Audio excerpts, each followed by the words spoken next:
Welcome to The Guide at Fish North Georgia. Brought to you by these fine sponsors. SPRO, working with America's best anglers to design the world's finest fishing tackle. Nichols Lures, handcrafted to perfection. Georgia Blade, makers of premium fishing lures for over 3 decades and home to the Georgia Jig. Crypto Bass, tournament grade, Georgia made. And be sure to visit fishnorthgeorgia.com. Now here's Justin Butler.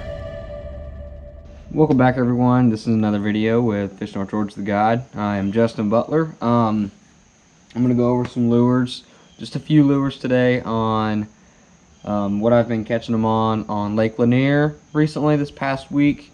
It's been getting really good. Those fish are starting to come up really well and really starting to hit that topwater bite. And the fishing's just getting better. It's getting that time of year, fall. Temperatures are starting to drop.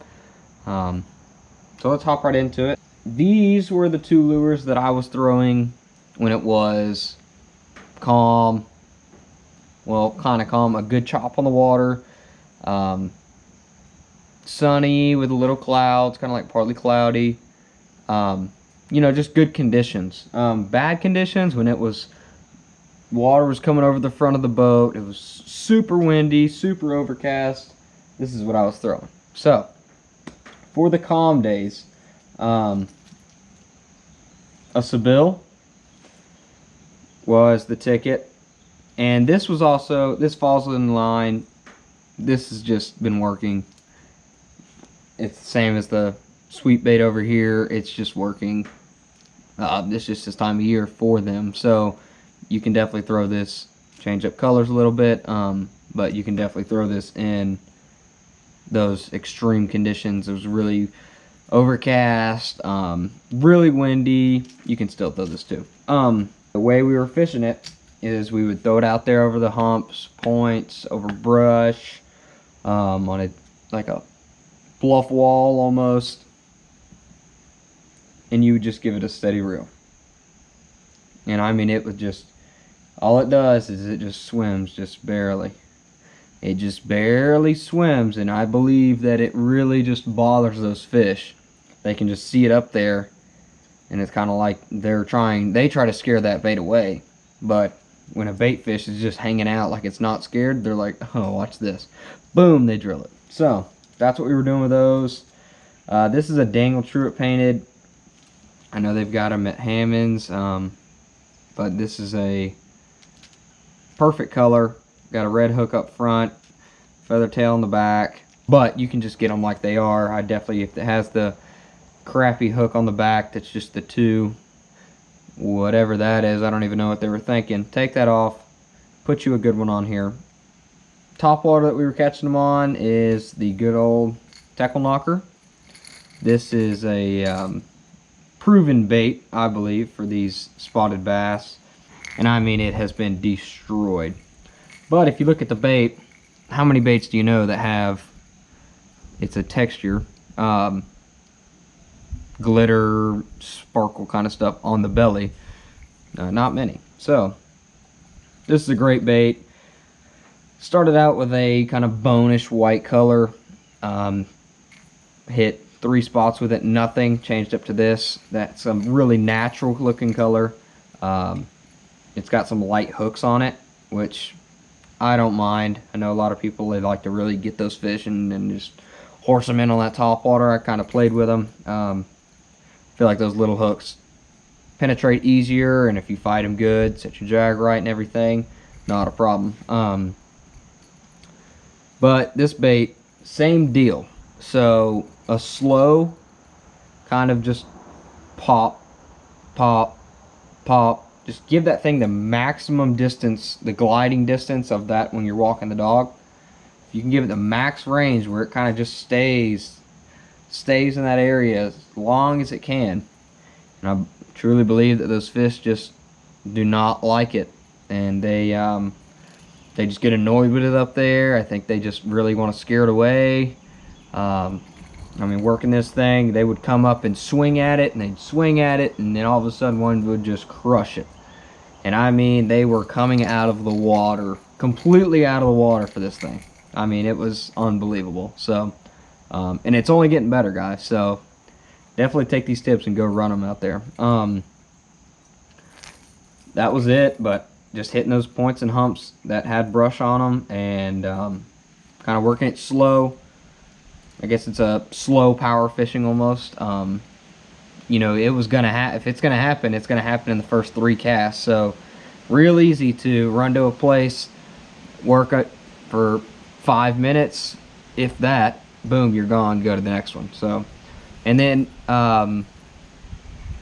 we did recycle back through those places, and it worked later in the day just as well as early in the morning. So all around day, it worked. So these two were the ticket on the kind of calmer day. So with the kind of crazy conditions baits, and I'm gonna let's review the rod and stuff that I throw my topwater on. So I actually throw my topwater on a Shimano Casadius reel.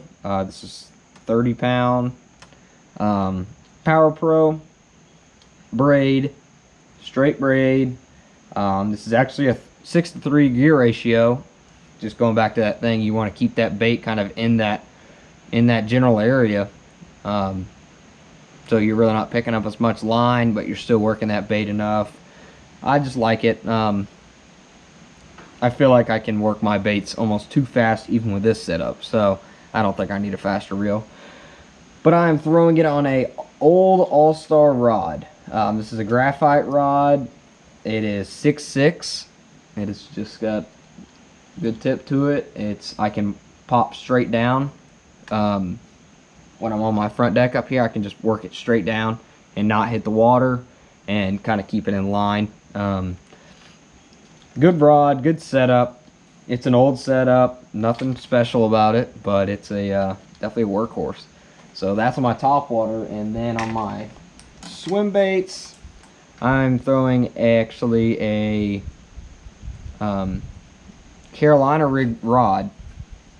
It is a 894C G Loomis IMX Pro. There it is right there. Paired with this is a Daiwa Zion reel. Tough reel. Can sling a swim bait into the wind, no problem with it. 15-pound Seagar. This is also a 6-to-3 gear ratio reel. Just a slow retrieve, like I was saying. That really just paid off. So with the lures, we'll start out with the swim bait since I got it in my hand. This is a sweep bait. I'm sure y'all know about these. They are definitely expensive, but amazing swim baits. These things are awesome in the water. They swim perfect, and they catch fish for sure. I put a feather tail hook on the back. Don't know if it really affects it or anything. Catch the same amount of fish with it, without it. I just feel like it kind of adds a, you know, that's what that feather tail to me is supposed to represent, is like their tail. So I think that just kind of adds a little detail to it. This is a natural color one. I don't know really about the colors. I believe this is the most versatile color to be throwing. That's the reason I throw it.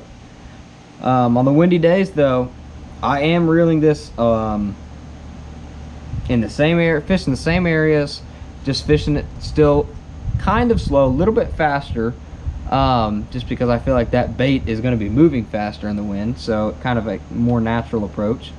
But just a steady reel, and they will come up and swing at it and miss it a few times because they really don't see it, I don't think, as well.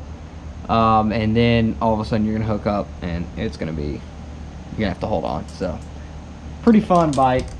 I really enjoy throwing those swim baits. And with my good old trusty Cotton Cordell pencil popper, super fun bait as well. Working it slow still, but loud. So this is a extremely loud bait. And you can tell by the pencil popper, you can tell by that right there that this is definitely a loud splashing. I mean, it's got some big rattles in there. This thing really just draws those fish. I do feel like I would have liked to have a bone one in these overcast, super overcast conditions, just because they were missing this a lot. I just don't know if I really don't feel like they could see it, but they could really hear it, is what I feel like was happening. So that was the deal with that. Caught some good fish with it. I actually caught a really big striper on it. It's always a good bait. It does only have 2 hooks on it, which I think limits you because it is such a big bait that it's only 2 places to hook up when you got one this size that's got 3. So I would like another hook on there, but it does the job. Just still working it slow, but really aggressive pops. So you just want to splash, splash, splash, splash, back and forth, and it'll do it. It'll really draw those fish up and get them to lock on. So that is about it. That's what I've been doing. Swim bait topwater. Hopefully y'all will gain some success as well. So appreciate y'all for watching. Don't forget to hit that subscribe button on these on Fish North Georgia for these guide videos, so y'all can really stay up to date. I know everyone's putting out a lot of videos, so it's getting pretty good. So thank y'all for tuning in, and we'll check you next time on Fish North Georgia the Guide. Thanks for watching the guide here at Fish North Georgia. Our mission is to build a community of anglers to give you the best and latest information to make your day on the water more successful. Make sure you subscribe to our channel, click the bell so you'll be notified of any future content. Make sure you check us out at fishnorthgeorgia.com, where we carry a large variety of bait manufacturers from here in the North Georgia area. So we appreciate you being part of our community, and we'll see you soon.